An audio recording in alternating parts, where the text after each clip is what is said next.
우리는 행복한 성도로 산다는 제목으로 하나님 말씀을 함께 나누려고 합니다. 20세기를 사는 가장 대표적인 추앙받는 우리 신학자가 있는데 디트리트 보네퍼입니다. 우리가 작년에 열심히 불었던 선한 능력으로 이것을 옥중서신이라는 자신의 회고록에서 썼습니다. 스스로 자신의 책을 썼습니다. 그래서 옥중에서 내 아들과 교회를 위해서 고백교회를 통해서 정치적이고 어떤 흐름도 따라가지 않는 하나님만 찬양하고 예수 그리스도만 주인이 되는 고백교회를 통해서 온전하게 복음이 흘러갔으면 좋겠다, 그런 마음으로 썼습니다. 이 신학자가 감옥에 갇혔습니다. 이제 일주일 뒤에, 정확히 일주일 뒤에 자신은 이제 처형을 당하고, 참 재밌는 것은 또 일주일이 지나면 해방이 됩니다. 독일이. 참 하나님도 무심하죠. 이렇게 말하면 참 안타깝지만 하나님 일주일만 더 연기를 시켰으면 그 사람은 자유의 몸이 되어서 나왔을 겁니다. 그리고 전 세계 많은 사람들이 그를 추앙했을 겁니다. 나치 정권과 싸웠던 위대한 영웅 투사, 이렇게 됐을 텐데 그게 아니라 그 옥중에서 처참하게 총살당하겠습니다. 그리고 시간이 흐르면서 그의 이름이 잊혀진 게 아니라 그의 이름을 통해서 하나님이 얼마나 한 영혼을 아름답게 쓰시는가, 얼마나 사랑하시는가를 보여줍니다. 우리는 고통받는 것, 아픔 당하는 것, 절망 중에 있는 것, 참 이것이 하나님의 우리를 향한 공격이신가, 아니면 하나님이 안 계신가, 그럴 때가 있는데 그 시간이 바로 우리를 성숙하게 하는 시간이고 하나님이 우리를 다시 사용하시는 귀한 시간인 줄 믿습니다. 그 시간에 이제 하나님이 쓰시는 거예요. 그가 그 책에 이렇게 됐습니다. 한 부분이 있는데 제가 읽어드리겠습니다. 나는 내가 하나님 손안에 있다는 것을 압니다. 그러므로 나는 행복합니다. 할렐루야. 지금 옥중에서 죽을 날을 기다리는 사형수입니다. 악한 정권이 죽이려고 그래요. 근데 그가 뭐라고 했냐면 하나님의 손안에 있습니다. 그가 재판장에서 아무 얘기를 하지 않았습니다. 죽여달라 했습니다. 아무 말 하지 않고 재판장이 사형, 이것을 그대로 그냥 가만히 받아들였습니다. 오늘 우리 시대의 행복이 참 중요합니다. 행복하게 사는 것, 부가 넘쳐서 내가 누군가를 나눠줄 건 기본이고 내가 마음껏 누릴 수 있는 것. 그래서 요즘 대기업 신입 사원이 되면 통상적으로 맨 먼저 이제 1년차 지나서 대리가 달면 보석 달잖아요. 그러고 나면 하는 게 뭐냐, 자기를 위해 명품 차를 산다고 합니다. 외제차인데. 그리고 좀 시간이 지나면 백을 산다고 그래요. 저는 잘한다고 봐요. 자기를 위해 축복하는구나. 근데 그렇게 하고 나면 계속해서 뭔가를 사서 나를 채워야 되는 거죠. 우리도 잘 알고 있습니다. 이 행복, 요즘 심리학에서 행복학이라는 학문이 굉장히 크게 대두됩니다. 많은 사람들이 행복하고 싶은 거예요. 물질이 이제 어느 정도 갖춘 선진국이 되면 어떻게 해서 행복하게 살 것인가, 워라밸을 추구할 것인가, 이거에 대한 대두가 많습니다. 오늘 심리학자들이 쓰는 용어 중에 행복을 보니까요, 심리학적으로 이렇게 말해요. 삶에 대해서 만족과 긍정적인 감정이 지속되는 상태. 지금 내 삶이 만족합니다. 그리고 그 감정이 뭐죠? 긍정적으로 꾸준히 지속되는 상태. 이게 행복이라는 겁니다. 근데 이렇게 말하면 이런 행복을 누리는 사람은 세상에 단 한 명도 없습니다. 만족해서 감사해서 1년 365일 너무 행복해서 매일 웃고 지나는 사람은 약간 모자란 사람일 겁니다. 그렇죠? 나는 부족하기 때문에 열심히 일을 하게 되고, 부족하기 때문에 공부를 하게 되고, 부족하기 때문에 연구를 하는 거예요. 이건 행복이 아니라는 겁니다. 왜냐하면 환경과 조건 속에서 결정되기 때문입니다. 오늘 많은 사람들이 이 조건을 갖추려고 발버둥을 칩니다. 그래서 끊임없이 오르고 오르는 걸 원합니다. 그리고 그것에 도달하면 행복할 줄 알고 있습니다. 그런데 얻고 나면 불안합니다. 이것이 인간의 모습입니다.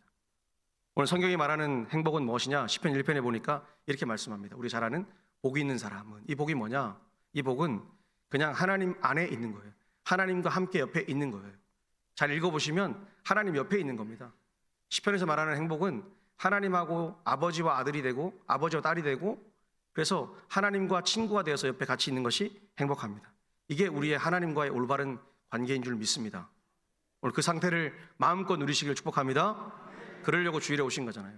하나님과 지금 옆에 하나님의 영이신 성령이 내 안에 오셔서 나를 만져주시고 위로하시고 힘있게 하시기를 축복합니다. 예수님도 신약의 팔복에 보면 산상수훈 5장에 보니까 이렇게 썼습니다. 마카리오스라는 단어 썼습니다. 마카리오스. 헬라어의 많은 축복 중에 하나인 마카리오스를 썼습니다. 이게 뭐냐면 어떤 관계 속에서 누군가에게 복을 누리는 겁니다. 관계 속에서. 우리가 생각하는 물질의 축복, 그것을 넘어서 관계 속에서 하나님의 복을 마음껏 누린다는 거예요. 그때 뭐가 생기냐? 평안이 생기고 기쁨이 생깁니다. 그래서 가장 무서웠던 게 뭐냐? 가장 무서운 게 뭐냐? 기독교예요. 기독교. 예수쟁이들. 그렇죠? 공산주의, 독재 다 무서운 게 뭐죠? 예수쟁이가 제일 무서운 거예요. 예수쟁이는 때려도 웃고, 할렐루야. 다 죽어가는데 예수님 이름 부르고 찬양하고, 이렇게 예수쟁이들이 제일 무서운 거예요. 오늘 왜냐하면 우리 안에 뭐가 있냐? 하나님이 주시는 영원한 기쁨이 있는 줄 믿습니다. 요한복음 15장 11절에 보니까 이렇게 말씀해요. 우리 같이 한번 읽겠습니다. 내가 이것을 너에게 이름은 내 기쁨이 너희 안에 있어 너희 기쁨을 충만하게 하려 함이라. 아멘. 아멘이시죠? 예수님이 우리한테 주는 최고가 뭐냐면 내가 그냥 너 안에 있으면 너는 그냥 기쁘다라고 얘기하는 겁니다. 사도 바울은 뭐라 그랬냐면요, 빌립보 4장 4절에 이렇게 말합니다. 우리가 잘 아는 말씀인데 같이 읽겠습니다. 주 안에서 항상 기뻐하라. 내가 다시 말하노니 기뻐하라. 아멘. 지금 빌립보 감옥, 로마 감옥에 있습니다. 빌립보서를 쓰는, 편지를 쓰는 가운데 로마 감옥에서 이제 조금 있으면 얼마 될지 모르겠지만 6개월 안에 죽음의 상황에 있습니다. 여러분 같으면 죽을 상황이 됐어요. 하나님의 일을 멋있게 했어요. 내가 주님을 위해서, 하나님을 일을 위해서 가정을 버리고 가족을 버리고 선교를 그렇게 열심히 수십 년 했는데 갑자기 감옥에 들어가서 죽으라는 거예요. 여러분한테 어떻게 하겠습니까? 저 같아도 도망칠 것 같아요. 도망칠 것 같아요, 그 자리를. 근데 오늘 사도 바울이 뭐라 했냐면 그 자리, 죽을 자리에 뻔하니 순교의 자리에 가서 주 안에서 기뻐하고 있다고 빌립보 교회를 향해서 말하고 있습니다. 빌립보 교회는 어려움을 당했습니다. 사도 바울이 편지를 보낸 모든 교회가 어려웠습니다. 박해는 기본이고 삶도 피폐했습니다. 그 가운데 기뻐하라는 말을 들었을 때 빌립보 교회 사람들이 어떻게 했을까요? 순수한 사람들이니까 그걸 받아들였습니다. 오늘 우리 동북에도 기뻐하고 기뻐하는 교회가 되기를 축복합니다. 그런데 우리 삶을 딱 돌아보면 실상 기뻐해야 되는데 참 쉽지가 않습니다. 왜냐하면 그 기쁨이 막 와야 되는데, 난 지금 구원받았고 의인인 줄 믿는데 우리의 삶 속에서 죄의 문제 때문에 우리가 흔들릴 때가 많습니다. 그럼 죄만 그런가? 오늘 요한이 그렇게 무서워했던 공동체가 하나 있습니다. 뭐냐면 신앙지식 초대교회에서 가장 신앙지식이 많았던 부류가 영지주의자입니다. 그게 무슨 말이냐면 성경을 처음 연구해가지고 주의했습니다. 저희 같이 목사나 신학자가 되어서 성경 연구를 많이 했습니다. 그래서 하나님을 많이 알기 위해서 매일매일 연구를 하다 보니까 어떤 얘기가 생겼냐면 하나님을 믿는 것, 구원받는 것은 신앙 지식을 많이 쌓는 거다라고 생각합니다. 심각한 문제가 생긴 거예요. 관계를 맺는 게 아니고 하나님하고 내가 하나님을 아는 지식을 많이 쌓으면 내가 잘 살 수 있다, 행복할 수 있다, 이렇게 생각한 겁니다. 신앙 지식이 많다고 예수님 말씀한 대로 실천할 수 있습니까? 아니요. 제가 보니까 별로 배우지 못해도 권사님들 중에 학벌이 그렇게 낮아도 가방끈이 짧아도 예수 그리스도를 얼마나 사랑하는지 모릅니다. 할렐루야. 학력의 차이가 문제가 아닌 거예요. 부의 문제가 아닌 거예요. 그냥 예수 그리스도를 만난 거예요. 만나니까 그 삶에 섬김과 순종이 있고 그 삶으로 많은 사람들을 위로하고 힘있게 한다는 겁니다. 오늘 한국교회가 왜 이렇게 흔들리냐? 순종이 부담스러워요. 순종하라 그러면 이거 좀 섬겨주세요 하면 먼저 그래요. 목사님 기도해 보겠습니다. 제가 뭐랬죠? 기도한다는 얘기는 죽어도 하기 싫다고 먼저 메시지를 보낸 겁니다. 맞습니까? 왜 대답을 안 하세요? 맞죠? 저도 청관 때 그랬습니다. 집사 때 그랬어요. 목사님 제가 좀 기도 좀 해보겠습니다. 기도 안 해요. 안 하겠다는 거예요. 오늘 왜 순종이 부담스러우냐? 우리 하나님과 아버지의 관계, 하나님 주신 그 행복을 내가 마음껏 못 누리기 때문입니다. 오늘 말씀을 통해서 하나님이 주시는 축복 그리고 행복을 마음껏 누리시는 우리 동복교회 되기를 축복합니다. 그럼 먼저 뭘 해야 되냐? 하나님 아버지가 보내신 예수가 우리를 위해서 무엇을 하고 있는가, 이걸 알아야 됩니다. 오늘 1절에 보니까 이렇게 되어 있습니다. 나의 자녀들아, 내가 이것을 너희에게 쓰면 너희로 죄를 범하지 않게 하려 함이라. 아멘. 오늘 하나님이 예수님을 보내신 첫 번째 이유가 뭐냐면 우리가 죄를 범하지 않게 한다는 겁니다.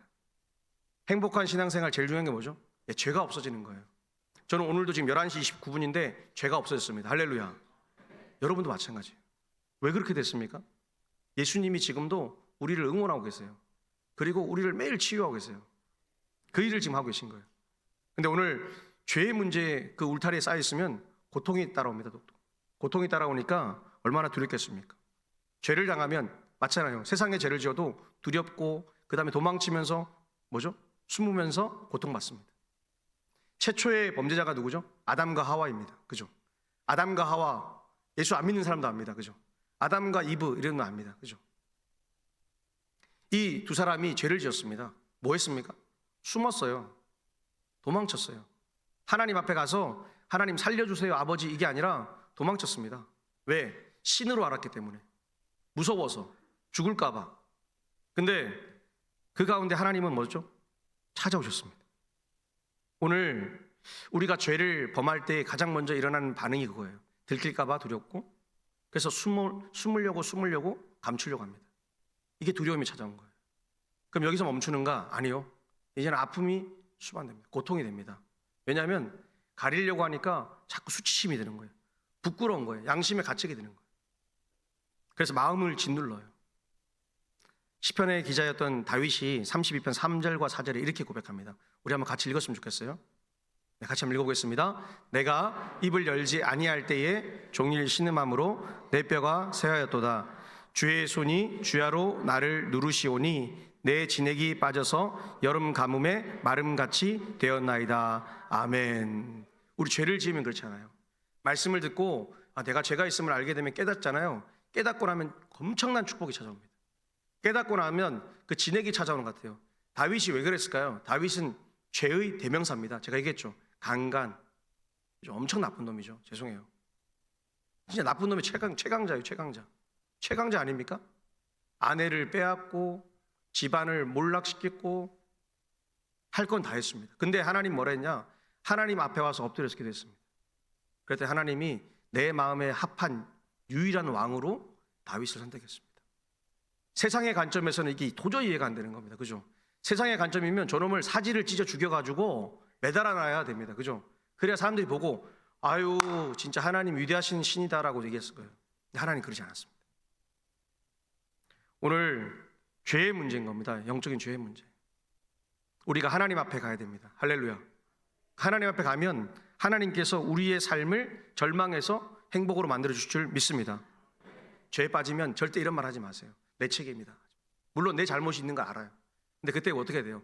내 잘못이니 하나님께 가겠습니다. 하나님께 가서 회복되겠습니다.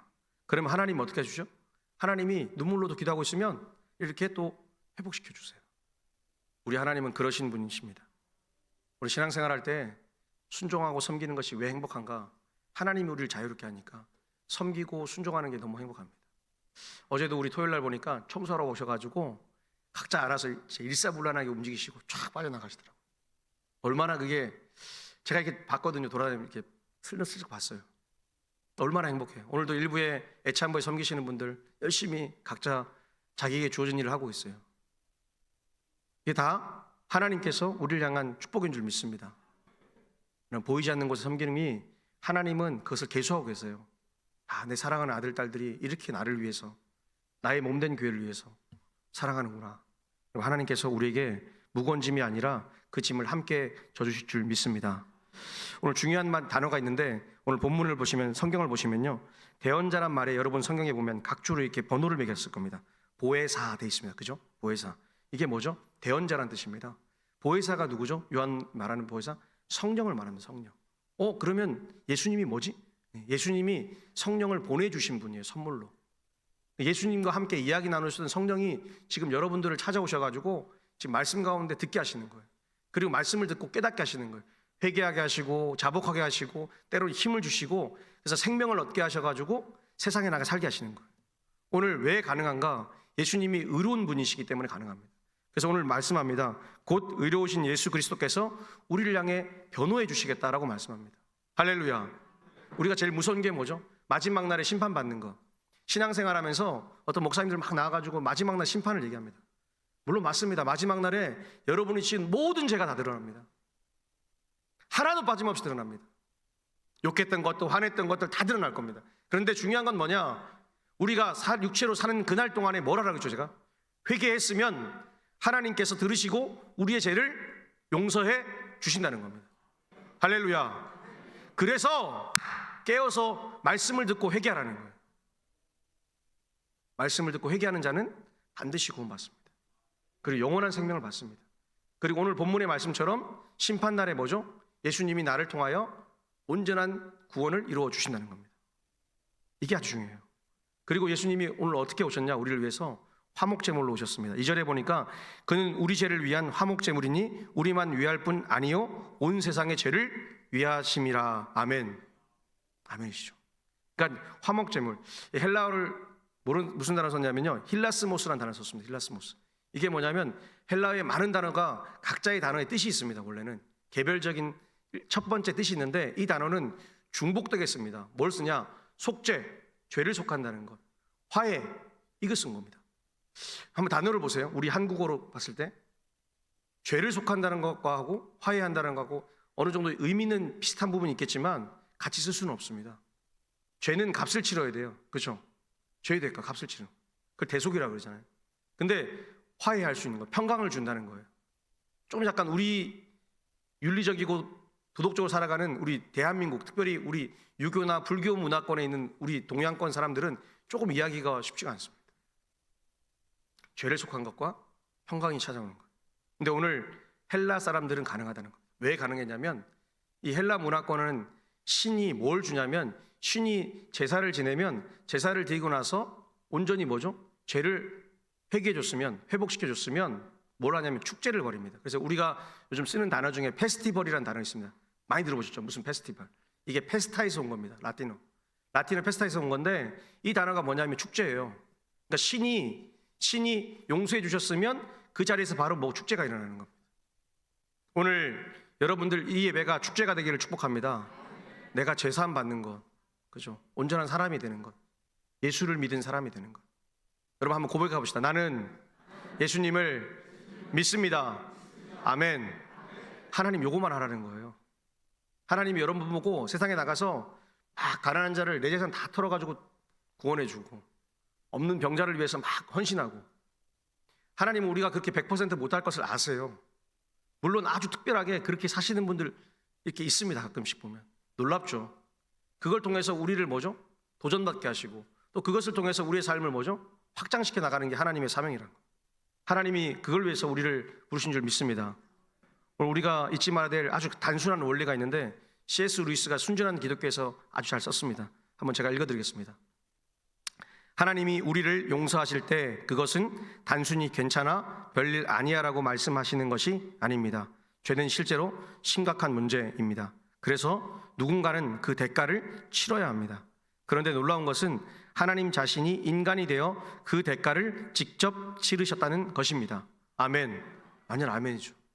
이 무신론자가, 철저한 무신론자가 어릴 때부터 성경을 공격하고 예수를 공격했던 아주 유명한 교수였습니다. 근데 젊은 나이에 성경을 열심히 연구를 했습니다. 그리고 예수를 믿게 되었습니다. 그리고 세상의 많은 사람들에게 어떻게 가르칠까, 그래서 순전한 기독교라는 책에 다 들어가 있습니다. 구원의 방법이 쓰고 있습니다. 대가를 치러야 돼요. 여러분의 죄의 대가 반드시 치러야 돼요. 죄의 크기가 크면 클수록 그것을 치러야 돼요. 근데 우리가 치르는 것이 아니라 누가 치러주셨다는 거예요? 예수님이 치러주셨다는 거예요. 그래서 기독교가 참 좋은 종교입니다. 세상처럼 대가를 가져오라 그러면 힘들잖아요. 천주교만 가도 죄를 지으면 면죄부를 팔아야 됩니다. 그죠? 내 죄의 만큼. 그래서 영화 보셨습니까? 혹시 대부나? 이런 영화 보면 큰 돈을 가져오잖아요. 그죠? 억만금을 들고 오잖아요. 그리고 신부에게 말하잖아요. 나 고해성사 하려고 하는데. 보세요. 고해성사를 하는데 말을 먼저 해야 되는 거 아닙니까? 내 죄가 어떤 건지 알아야 되는 거 아닙니까? 그게 아니라 돈이나 뭐 이런 것들 먼저 보여줍니다. 그죠? 왜요? 내가 이만큼 들고 왔으니 대충 알아라. 낌새를 차려라. 불교는 어떻습니까? 공양미를 바쳐야 됩니다. 그죠? 공양미를 많이 바치면 바칠수록 기적이 일어납니다. 그렇죠? 우리가 잘 아는 공양미 300석. 눈 뜰라면 공양미 300석 있어야 되나 봐요. 그러니까 봐요. 뭐든지 뭔가를 원하면 등가 교환을 일으키는 겁니다. 근데 하나님은 그러지 않았어요. 예수를 보내셔서 우리의 죄를 그냥 내가 예수님 죄가 많은 죄인입니다. 나를 구원해 주십시오. 이것만 듣고 그냥 구원해 주셨습니다. 하나님 그렇게 일하십니다. 오늘 공의로우신 하나님이 그럼에도 불구하고 심판하셔야 됩니다. 그래서 어쩔 수 없이 가장 자신이 이 큰 죄를 이길 수 있는, 대속할 수 있는 유일한 산 사람을 보내는데 그분이 육체로 오신 예수 그리스도이시라는 겁니다. 오늘 사랑하는 여러분, 우리가 온전히 죄에서 자유함을 누렸습니다. 할렐루야. 내가 자유하기 때문에 하나님 말씀 들으면 작은 실수와 허물 속에서도 쉽게 뭐죠? 반응할 수 있습니다. 깨달을 수 있어요. 그리고 하나님 앞에 다시 가서 엎드려 기도하는 거예요. 하나님, 내가 오늘 이번 주에 이런 죄를 저질렀는데 하나님 나를 용서해 주십시오. 하나님이 마음에 주세요. 하나님이 치유해 주신다는 겁니다. 오늘 우리의 죄가 참 큽니다. 많습니다. 그리고 사는 날 동안에, 육체로 사는 날 동안에 얼마나 쌓인지 몰라요. 근데 그 쌓인 것이 한순간에 사라지는 겁니다. 계속해서 먼지처럼 이렇게 사라집니다. 어떻게 해요? 예수님께 회개하면 사라집니다. 오늘 우린 그런 삶을 살고 있습니다. 절대로 두려워하지 마십시오. 절망하지 마십시오. 네, 그리고 마귀가 주는 소리에 집중하지 마세요. 오직 말씀이 주는 음성에 귀를 기울이시길 축복합니다. 그러면 믿음이 우리를 어떻게 이끌어가는가? 순종하게 하는다는 겁니다. 3절 말씀 우리 같이 한번 읽어보겠습니다. 3절 같이 읽겠습니다. 우리가 그의 계명을 지키면 이로써 우리가 그를 아는 줄 알 것이요. 아멘. 아멘이십니까? 오늘 이 단어, 이제 지킨다는 단어가 참 중요합니다. 하나님의 계명이 뭐죠? 하나님 말씀이죠. 말씀을 순종하는 사람. 이게 이제 헬라어로 뭐냐면, 이 지키다는 단어가 마음에 간직한다는 뜻입니다. 그러니까 달리 말하면 그의 계명을 마음에 잘 간직하면 이로써 우리가 그를 아는 줄 알 것이요. 할렐루야. 오늘 주님이 그걸 원하세요. 마음에 간직하는 거. 마음에 깊이 간직하고 있으면 우리의 삶이 언젠가는 계속해서 튀어나온다는 거. 필요할 때 내가 섬기해야 되겠구나, 내가 기도해야 되겠구나, 다 나온다는 겁니다. 오늘 우리는 지금 하나님과 인격적인 관계를 맺었습니다. 자녀가 되었어요. 하나님 자녀가 얼마나 풍성한 삶을 삽니까? 무너지지 않는 삶을 살아요. 할렐루야. 세상의 기준에 흔들리지 않기 때문에 우리는 마음껏 행복하고 즐거운 거예요. 자녀들도 마찬가지예요. 공부 잘하고 우선순위 매기고 등급을 매기잖아요. 계속 순서가. 세상은 그럴 수밖에 없어요. 세상은 순서를 매겨야 살아갈 수 있습니다. 경제적인 법칙이잖아요. 한계 효용이 있잖아요. 자원이 제한가 제한되어 있으니 그것을 누군가는 이만큼 가지고 누군가는 이만큼 가지고 서로 뭐죠? 각자 갖는 거예요. 그러나 예수 안에 있으면 그 가진 소유가 중요한 것이 아니라 내 삶을 살아가는 것이, 그리고 예수 안에 있는 것이 행복인 줄 믿습니다. 오늘 여러분 그렇게 사셨어요. 그런데 그것을 마음껏 누리지 못했어요. 왜요? 복음으로 받아들이지 않았으니까. 그래서 내가 더 바쳐야 되나? 더 해야 되냐? 아니요. 즐겁게 하는 거예요. 즐겁게 하나님께 예배드리고 감사하게 살아가면 되는 줄 믿습니다. 오늘 우리의 삶이 변하지 않습니다. 루터가 이런 말을 했습니다. 믿음이 무엇인가? 섬김이 무엇인가? 살아있고 부지런하며 활동적인 능력이랍니다. 믿음이 무엇인가? 이게 살아있다는 거예요. 그리고 부지런하대요. 부지런하니까 예수 믿는 사람들이 얼마나 부지런합니까? 세상에 나가서 일도 열심히 하고, 그리고 교회 와서도 교회 일도 열심히 합니다. 남들보다 뭐죠? 2배로 몸이 바쁜 존재예요. 자녀도 돌봐야 돼요. 그렇죠? 다 하셨죠? 교회 열심히 섬긴다고 가정을 등한시하면 안 됩니다. 그죠? 왜 아멘 안 하세요? 가정을 엄청 잘 돌봐야 돼요. 하나님처럼 여러분 가정을 돌봐야 돼요. 그리고 하나님처럼 또 뭐 돼요? 세상에 나가 일도 열심히 해야 돼요. 그래서 우리가 부지런해야 돼요. 건강해야 되고요. 그래서 세상을 압도해야 돼요. 예수쟁이가 저렇게 열심히 사는구나. 가정에서도, 직장에서도, 교회에서도. 오늘 칼빈이 그렇게 말합니다. 뭐라 했냐? 하나님 아는 건 뭐냐? 하나님의 뜻을 거스르지 않는 자, 하나님 뜻대로 사는 자. 오늘 여러분이 그런 삶을 사시기를 축복합니다. 믿음은 확신으로부터 시작해요. 그 확신이 뭐죠? 삶으로 살아내기 시작하는 거예요. 예배의 자리, 섬김의 자리, 그리고 함께 기도하는 자리. 지난주에 5일간 저녁에 참 기도 열심히 하시더라고요. 몸이 불편한 분도 오셔서 기도하시고, 저도 기도를 했습니다. 이렇게 안수기도를 했는데 권사님들이 진짜 많으시더라고요. 우리 교회 깜짝 놀랐어요. 다음에는 권사님들은 좀 분할을 좀 시켜야 되겠더라고요. 너무 많으셔가지고 짧게 할 수밖에 없었고, 진짜 이렇게 많은 분들이 와서 그날 기도했습니다. 오늘 여러분들도 가서 매일매일 자기 손을 놓고 아픈 곳 있잖아요. 아픈 곳, 마음에 불편한 곳, 그리고 우리 자녀들 기도 제목 놓고 매일 기도해 주십시오. 자녀들 잘 살아야 될 거 아닙니까? 제가 신년 감사헌금 기도 제목을 보니까 자녀들 잘 살게 해달라고, 잘 되었다고, 출산했다고 다 기도 감사의 제목을 쓰더라고요. 맞아요. 우리 삶에 필요한 게 뭐예요? 내 삶에 필요한 게 뭘까요? 부모가 되니까 자녀가 잘 되는 게 너무 간절한 거예요. 근데 여러분도 그런데 하나님 아버지는 우리가 이 땅에서 가난하고 힘없고 매일 요거도 먹고 그렇게 살기를 원하실까요? 아니요. 하나님은 우리가 당당하게 살기 원해요. 그리고 힘있게 살기를 원해요. 근데 누가 힘이 없는 거예요? 우리가 안 하는 거예요. 우리가 안 하는 거예요. 우리가 당당하지 못하고 우리가 게으르게 있는 거예요. 도전해야 되는 거예요. 삶을 매일매일 하루를 도전하면서 믿음으로 승리하시길 축복합니다. 오늘 마지막으로 뭐냐면, 그러면 우리를 이렇게 온전하게 만드시는 삶이 무엇인가? 오늘 5절 말씀인데 5절 말씀 같이 읽겠습니다. 누구든지 그의 말씀을 지키는 자는 하나님의 사랑이 참으로 그 속에서 완전하게 되었나니 이로써 우리가 그의 안에 있는 줄을 아노라. 아멘. 오늘 말씀이 온전하게 되었다라고 말씀하고 계시죠. 앞에 지키다라는 단어를 확장한 헬라어입니다. 앞에 헬라어가 지키다가 테레오예요. 테레오. 근데 이 온전하게 되었다는 거기다 이제 이렇게 부가적으로 헬라어에 붙는 게 있는데, 그래서 테텔로이 오타이 되어 있습니다. 아니, 외울 필요는 없습니다. 무슨 말이냐면 지키다란, 마음에 간직하다는 것을 확장하면 어떻게 되는가? 온전하게 된다는 거예요. 할렐루야. 정말 감사하죠. 우리는 윤리적이고 도덕적인 실천을 너무 강요하는데 하나님 뭐라 그러냐면, 너의 사랑, 내가 준 이 사랑과 이 말씀을 마음에 간직하면, 마음에 품어서 딱 뿌리를 내리면 그것이 마음을 지키는 것이고 신앙을 지키는 것이고, 그게 어떻게 되냐? 내가 일하겠다는 거예요. 하나님이. 자꾸 여러분들이 막 뭔가를 섬기려고 그러고 구제하려고 그러고 그러다 보니까 뭐가 안 돼요? 내 것도 안 되고 네 것도 안 되잖아요. 내 힘으로 하려고 하니까. 신앙생활도 내 힘으로 다 하려고 하는 거예요. 내 가정을 구원받고 싶고 하는데 내 신앙만 가지고 자랑하고 있고 내 신앙만 가지고 내 힘으로 하면 절대로 내 가정을 구원할 수 없습니다. 하나님은 그냥 그 마음 속에서 마음을 간직한 채 확장하라는 거예요. 그게 오늘 이 말이 뭐냐? 성숙해지라는 거예요. 참 감사한 거 아닙니까? 여러분, 구제하는 거, 대한민국 대전 땅에 이 가난한 분들 대전역에 가면 가끔씩 보이잖아요. 대전역 뒤편에 이렇게 그 역전우동 뒤에 보면 보여요. 계세요. 그분들 저도 지나가요. 저도 이제 추리닝에 시커먼 잠바를 입고 가니까 저도 가난해 보이나 봐요. 저보고는 그렇게 크게 반응을 안 하시더라고요.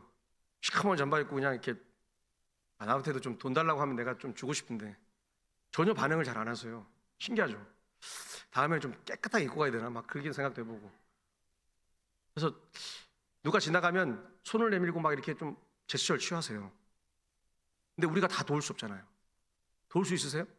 내 거 다 주고 나는 길바닥에 나앉아서 좋으니 하나님 마음껏 도와주겠습니다. 하나님 그걸 원하시는 게 아니에요. 하나님이 여러분 마음속에 간직하고 그 마음에서 부릴 때 일어나게 하나님이 역사하실 거예요. 그때 내가 손을 벌려서 누군가를 도와주고 붙잡아주고 구제하는 힘이 생겨날 줄 믿습니다. 교회가 그리는 일을 한다는 거예요. 우리가 다 못하는 것을 교회가 힘을 모아서 그 일을 할 수 있습니다. 제가 그랬죠. 우리 동부교회가 앞으로 이 주변에 많은 이웃들을 돕는 교회. 할렐루야. 그래서 많은 사람들이 우리 교회 와서 힘을 얻고 회복하는 그런 역사가 일어났으면 좋겠어요. 오늘 이 단어가 그거예요. 성숙하고 성장하는 것. 지금은 완전해지지 않았지만 반드시 예수 안에서 완전한 삶을 살 수 있다는 겁니다. 오늘 그 삶이 시작되었습니다. 어떻게 해요? 하나님 사랑으로. 할렐루야. 오늘 찬양하고 기도하고 참 잘 먹는데 독수리처럼 힘있게 일어나려면 뭐 해야 돼요? 하나님 사랑이 있어야 돼요. 예수 믿는 게 즐거움이 되려면 어떻게 되죠? 하나님 힘을 주셔야 돼요. 안 그러면 재미가 없거든요. 신앙생활이 매일 몸이 건조하고 답답하거든요. 지치지 않도록 뭐 해야 돼요? 나를 제일 사랑해야 돼요. 제가 작년 첫 설교에 뭐 했습니까? 이번 주에. 그래서 지난주에도 뭐 했습니까? 기억나십니까? 기억 안 나세요? 1부 때 얘기했어요. 남자분들, 여기 남자분들 많이 계신데 우리 남자들이 힘을 얻었으면 좋겠습니다. 할렐루야. 남자들만 아멘 한번 해보겠습니다. 아멘. 네, 남자들 1년에 한 번씩 자기한테 아주 비싼 선물 하십시오. 아멘 안 하시네요. 1부 때는 크게 하시더라고요. 자기한테 1년에 비싼 선물을 하나씩 하십시오. 네, 힘을 내십시오. 내가 얼마나 수고해서 가정을 먹여 살리고 있는가. 내가 얼마나 수고해서 하나님의 몸된 교회에 일을 하고 있는가. 하나님 나에게 축복도 주시고 건강도 주셔서 내가 주의 일을 넉넉히 감당할 수 있습니다. 할렐루야. 네, 가정을 세우는 거예요. 남자가 중요해요. 남자가 너무 중요해요. 저는 갑자기 또 여자분들 섭섭해할 것 같아요. 남자가 너무 중요합니다. 왜요? 제가 남자라서 그런데 남자가 참 중요한 것은 하나님이 가정에 남자가 신앙으로 잘 세워지면 그 가정에 하나님께 사실 일이 크게 일어난다는 겁니다. 참 교회가 웃기죠. 여자가 많아요. 근데 남자가 잘 안 믿어요. 근데 남자 여자 부부가 다 믿고 나면 그 가정이 얼마나 하나님께서 풍성한 열매를 맺는지 모릅니다. 오늘 동부교회가 그렇게 복된 교회가 되기를 축복합니다. 오늘 우리 안에 하나님의 사랑이 씨앗처럼 심어졌습니다. 하나님이 지금 물도 주고 계시고 햇빛도 비춰주시고 맑은 공기도 주세요. 저희 집에 지금 행복수가 마음껏 자라고 있는데 참 신기하더라고요. 제가 얘기해드렸죠. 가지를 사정없이 다 잘랐습니다. 하나도 안 남기고. 근데 물을 많이 줘가지고 시커매지더라고요. 제가 모르니까 물을 자주 줬어요. 많이 흠뻑. 그랬더니 얘가 죽는 거예요. 찾아보니까 물을 주지 말라는 거예요. 가만 내버려뒀어요. 근데 잘 자라더라고요. 그래서 물을 조금만 줬습니다, 어제. 그래서 이제 한 일주일 정도는 또 안 주려고 그래요. 신기하죠. 하나님은 이 작은 생명도 이렇게 사랑하시는데 육체로 살고 하나님의 영이 있고 하나님을 닮았고 하나님의 일을 하는 우리를 얼마나 사랑하실까요? 얼마나 사랑하실까요? 지금 우리가 이 세상에서 하나님의 사람으로 넉넉히 살기를 하나님이 간절히 소망하고 있습니다. 오늘 하나님이 무조건 순종하라 이렇게 하지 않습니다. 우리의 마음부터 두드립니다. 예배자로 살기, 예배드림이 기쁨이 되게 하고, 예배가 억지로 드리는 게 아니라 예배가 드리면 그 생명이 넘쳐서 삶을 열어가는 거예요. 그리고 내 삶의 문제들이 하나씩 해결되는 거예요. 그리고 한 사람을 크게 쓰신다는 거예요. 제가 신전 저녁 기도회 하면서 우리 아이들 앞에 나와서 6명 정도 왔더라고요. 그날 이렇게 기도 받았는데 다 기도했어요. 하나님, 이 가운데 하나님께서 크게 쓰실 의사도 나오고 정치인도 나오고 하나님이 일하시는 거예요. 하나님 6명밖에 안 되니까 각 분야에 하나씩만 나왔으면 다 좋겠습니다. 각 분야에 크게 한 사람씩. 그렇게 기도했어요. 근데 부모가 어떻게 기도해야 돼요? 부모가 내 자식을 놓고 그렇게 얘기를 해야 돼요. 아, 내 아들, 내 딸, 이렇게 되겠다. 근데 뭐라 그래요? 집에 가면 공부 안 하냐? 야, 이놈의 새끼야? 그죠? 하셨죠? 성적표 받아오면 요즘은 이제 초등학교는 성적표는 없더라고요. 다 좋은 말만 써놨어요. 점수가 없으니까. 좋은 것 같아요. 애들한테 길을 살려주려고 점수가 없더라고요. 근데 중학교, 고등학교 가면 등수가 나오잖아요. 힘들어지잖아요. 오늘 여러분의 자녀들 위해서 마음껏 기도하십시오. 그들이 사는 삶 가운데 하나님이 크게 쓰시도록, 하나님이 일하시도록 오늘 우리 안에 그 삶이 시작되기를 축복합니다. 오늘 예수님의 사랑이 나에게 있습니다. 그죠? 할렐루야. 나에게 하나님의 사랑, 예수님 사랑이 듬뿍 있습니다. 그 사랑 안에서 내가 살아가는 거예요. 그리고 그 사랑 안에서 내가 회복되는 거예요. 그리고 그 사랑 안에서 온 공동체 가운데 옆 사람 옆에 앉아 있잖아요. 얼마나 사랑스러워요. 우리 다시 한번 인사하겠습니다. 사랑합니다. 축복합니다. 네. 정말 사랑하시죠? 네, 사랑하는 거예요. 그 사람들이 세워질 줄 믿습니다. 오늘 우리에게 소망이 있습니다. 저에게 소망이 있어요. 우리 동부교회가 이 대전 땅에 진짜 동쪽에 그 이름 그대로 동부교회 그러면 동쪽에 정말 귀한 교회. 동쪽에 가면 대전 동쪽에 가면 하나님이 쓰시는 큰 교회, 귀한 교회. 할렐루야. 건물 얼마나 큽니까? 여러분 소망을 가져보세요. 그리고 선포하세요. 제가 얘기했죠. 내 그릇 가지고 내 소양 가지고 내 편견 가지고 자꾸 바라보지 말고 크신 하나님을 바라보시고 선포하셔야 돼요. 나중에 여러분 동부교회 어마어마한 인물들이 많이 나올 겁니다. 그래서 여러분들 아마 그때 되면 없는 분도 계시겠네요. 저는 보고 있을 거 아니에요. 얼마나 기쁘겠어요. 그죠? 그때는 광고를 하고 싶어요. 이렇게 다. 왜 우리 성도니까 하나님께서 주신 귀한 선물, 그 기도의 열매가 맺혀지는 때를 기다리시면서 열심히 인내하고 사랑하고 섬기는 동복이 되기를 축복합니다. 두려워하지 마십시오. 네, 오늘 같이 기도하겠습니다.